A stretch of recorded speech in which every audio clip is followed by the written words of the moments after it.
So, in speaking to Carlos Mendoza today, yesterday he talked about that locker room, and it's easy to be successful with that group of guys. Today I asked him how important at the trading deadline or around the trading deadline when you're adding pieces like yourself, Phil Maton, and Jesse Winker, is the makeup of the player. And they say they ask around. What is it about your personality that's been able to fit seamlessly into a very tight locker room that you thrust right into a pennant race as well?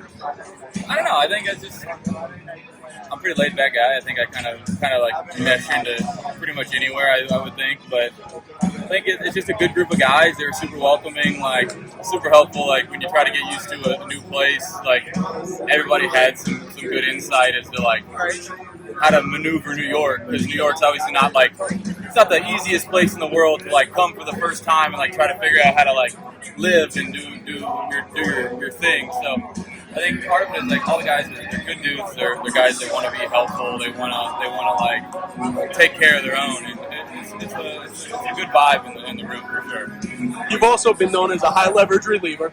Obviously, regular season high leverage is high leverage, but it's amped up a bit in these situations. How do you set yourself mentally for that? What is the things you have to go through when you know you're coming into a game of this magnitude in front of this amount of people? I mean, I think part of it is, I feel like it's kind of cliche, but part of it is you just don't treat it as anything other than another game.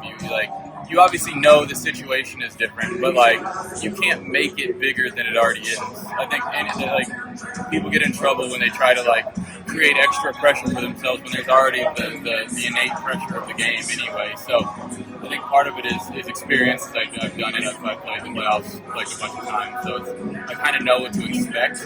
But I think that's more the thing than anything. It's just like don't make it even bigger than the moment already is. The adrenaline, though, you take a look, a lot of times guys will come in those situations, the crowd, and all of a sudden you'll see their fastball ticking up 2 to 3 miles an hour more. You see adrenaline. Yeah. How do you temper back that adrenaline to keep your mechanics? And, great, you might have 3 more miles on your fastball, but it's not your location. How do you temper that adrenaline? I think it's maybe a little bit of doing less. Like less is more in a lot of those situations, because you try to do a little bit more, your mechanics get a little bit big, you get a little bit out of rhythm and out of like connection with your body, and you just start to just like try to pull and like yank it and like throw things as hard as you can, as opposed to just like staying fluid, staying within yourself. And then if you get an extra tick or two, it's because adrenaline and everything is like giving you that, as opposed to like trying to take what you're already given with the adrenaline and everything else, and then doing even more. Like it's like instead of like trying to get 2 extra gears, you just kind of let your body instinctively take that extra gear. Awesome. Thank you. Go.